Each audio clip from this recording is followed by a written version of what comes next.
हाँ तो बच्चों, हम एपी में फिर आपके सामने मौजूद हैं। Exercise 5.1 NCERT class 10th। बच्चों, हम पहले सवाल के शुरू के फर्स्ट सेकंड थर्ड क्वेश्चन पहले वीडियो में हल कर चुके हैं, आप उन्हें जाके वहाँ देख सकते हैं। आज मैं फोर्थ क्वेश्चन के साथ आपके सामने मौजूद हूँ। बेटा, इसमें भी हमें यही बताना है कि ये एपी में है कि नहीं है।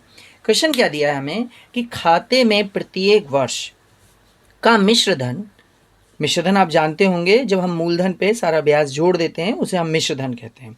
तो खाते में प्रत्येक वर्ष का मिश्रधन, जबकि रुपए 10,000 की राशि 8% वार्षिक ब्याज की दर से चक्रवृद्धि ब्याज पर जमा की जाती है। तो हमें पहले शुरू के 2-3 साल का मिश्रधन निकाल लेना है इसमें। तो जैसे कि मैं अगर आपसे कहूँ कि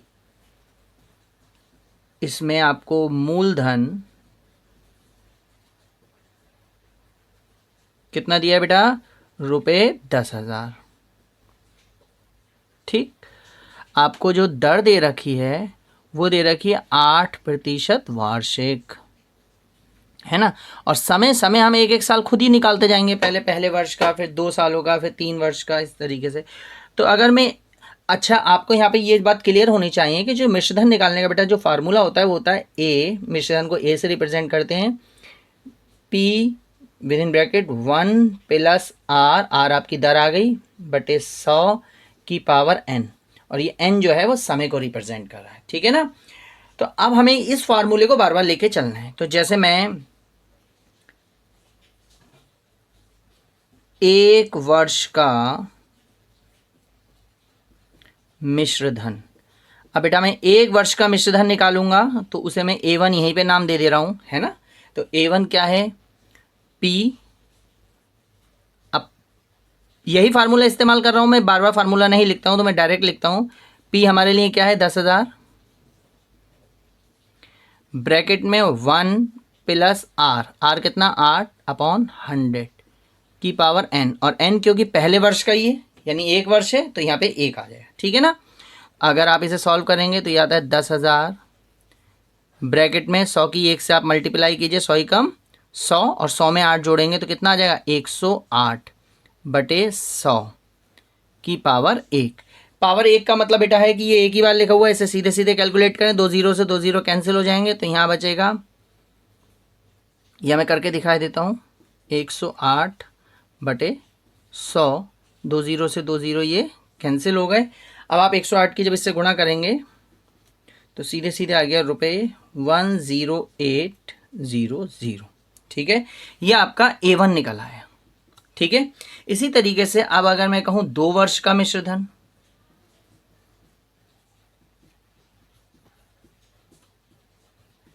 उसे मैं A2 से रिप्रेजेंट करता हूं। तो बेटा A2 के लिए क्या होगा, P तो वही रहेगा 10,000, ब्रैकेट में 1 प्लस 8/100 की पावर, अब क्योंकि बेटा 2 वर्ष है ना तो यहाँ पे आ जाएगा 2, ठीक है।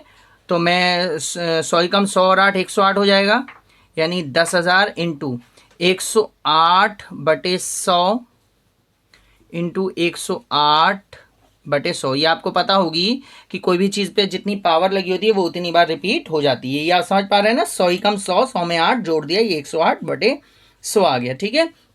अब हम इनकी कैलकुलेशन जब करेंगे तो आप देख पा रहे हैं 2 जीरो से 2 जीरो कैंसिल, और फिर ये 2 जीरो से ये 2 जीरो कैंसिल हो जाएंगे। अब 108 की 108 से बेटा हम गुणा कर लेंगे तो ये आ जाएगा आपका, गुणा करने के बाद 11664 गुणा, उम्मीद है आप लोगों को आती होगी। तो इस तरीके से ये आपका A2 निकल आया।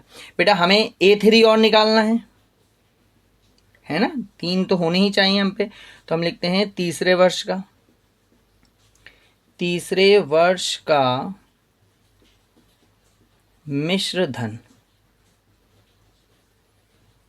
तीसरे वर्ष का मिश्रधन जिसे हम A3 बोल देते हैं, उसमें क्या आएगा, P तो हमारा वही है 10,000, ब्रैकेट में 1 प्लस आर 8 है बटे 100, और अब क्या बेटा कितना है, तीसरे वर्ष, 3 वर्ष, यहाँ पे आप तीसरे ना लिखे 3 लिख लीजिए, 3 वर्ष का मिश्रधन। तो 3 वर्ष का मिश्रधन बेटा ये 3 यहाँ पे पावर के रूप में आ जाएगा, ये आ गया 3, ठीक है।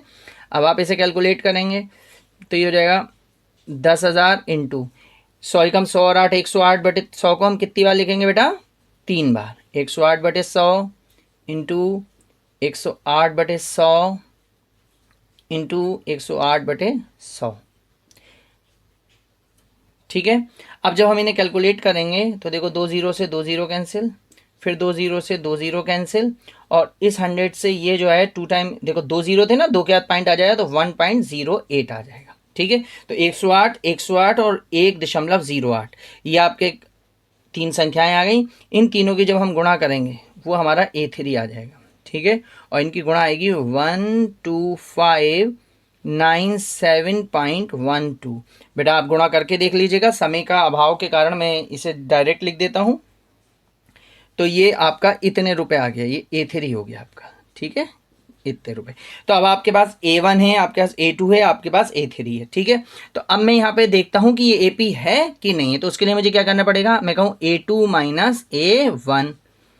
तो बेटा A2 कितना है, ये आया था 11664 माइनस A1, और A1 मेरा कितना आया था बेटा 10800। जब हम इसे माइनस करेंगे तो कितना आएगा, देखो 4 में से 0 माइनस होगा 4, 6 में से 0 माइनस होगा 6, और 16 में से 8 माइनस होगा 8।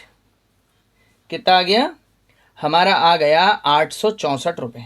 ठीक है, ये रुपये नहीं भी लगाएंगे तो भी चलेगा, यानी ये डिफरेंस आ गया इनका। ठीक है, इसके बाद अब मैं करता हूँ A3 माइनस A2। A3 मेरा ये आया था। ठीक है, कितना आया था 12597.12, और A2 बेटा A2 मेरा ये आया था कितना 11664। ठीक है, जब मैं इसको माइनस करूंगा तो इसका आंसर आएगा 933.12। ठीक है, तो अब आप देख पा रहे हो कि A3 minus A2 is not equal to A2 minus A1। यहां लिखूंगा because A2 minus A1 is not equal to A3 minus A2, right. अतः जब ये दोनों डिफरेंस यानी इनका सार्वंतर समान नहीं है तो लिखेंगे अतः मिश्र धन AP में नहीं है। ठीक है, AP में नहीं है। इस तरीके से आपका ये 4th क्वेश्चन कंप्लीट हुआ। उम्मीद है आपको अच्छा लगा होगा, अच्छे से समझ में आया होगा। और अगर कभी कोई चीज़ समझ में नहीं आए तो आप कमेंट में मुझसे पूछ भी सकते हैं। आगे फिर मिलेंगे अगली वीडियो के साथ, एक अगले सवाल के साथ। Thank you, bye bye.